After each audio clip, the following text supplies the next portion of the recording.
पुढची बातमी पाहूयात। बेस्ट प्रशासनाचा कुर्ल्यामध्ये ढिसाळ कारभार पाहायला मिळतोय।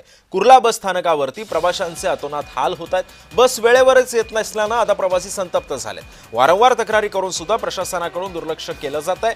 ऐन दिवाळीमध्ये ऐन सकाळी बस नसल्याने खोळंबा झालेला आहे। दररोज 313 आणि 37 क्रमांकाच्या बसेस या उशिराने धावत आहेत। त्यामुळे बसेस उभ्या असून सुद्धा सकाळच्या वेळी सर्वांना कामावर जाण्याची लगबग असते आणि अशातच बस उशिरा येत असल्यामुळे आता कामावर जाणाऱ्यांची मोठी गैरसोय होतीये। प्रशासनाचं सुद्धा याकडे वारंवार दुर्लक्ष होत असल्याचा आरोप करण्यात येतो। या संदर्भामध्ये अधिक माहिती देते आमची प्रतिनिधी पूजा उजगरे। सध्या आपल्या सोबत आहे पूजा।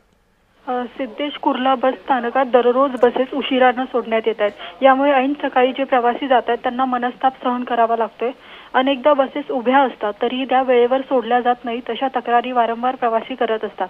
आता कुर्ला स्टेशन पासून आपण बघितलं तर बीकेसी जवळ आहे, मोठं बिझनेस हब सेंटर आहेत, मोठे मोठे हॉटेल्स आहेत, जिओ वर्ल्ड प्लाझा इथून जवळ आहे। त्यामुळे अनेक जे कामगार आहेत ते इथे येत असतात आणि अनेक प्रवासी इथे मुंबई विद्यापीठ सुद्धा कुर्ला स्टेशनवरून जवळ आहे। त्यामुळे तिथून प्रवासी विद्यार्थी यांची संख्या अधिक आहे। तर या बसेस वेळेवर सोडत नसल्यामुळे त्यांना त्रास सहन करावा लागतोय। रिक्षा चालक सुद्धा मनमानी पद्धतीने पैसे आकारतात। मीटर या बसेस उशिरा सोडण्यामागे नेमकी कारण काय आहेत? का उशिरा सोडल्या जात आहेत? आता अनेकदा तक्रारी केल्या जात आहेत, बेस्ट प्रशासनाला जाब विचारला जातोय, परंतु याचं कोणतंही कारण दिलं जात नाही। आमच्याकडे बसेसची संख्या कमी आहे आणि ज्या जेमतेम आमच्याकडे बसेस आहेत त्या सुद्धा नीट अवस्थेत नसतात, त्या वारंवार बंद पडतात, त्यांच्यामध्ये तांत्रिक बिघाड होतो, अशा तक्रारी दिल्या असं उत्तर त्यांच्याकडून दिलं जाते। सिद्धेश, नक्कीच धन्यवाद पूजा, तू दिलेल्या अधिक माहितीबद्दल।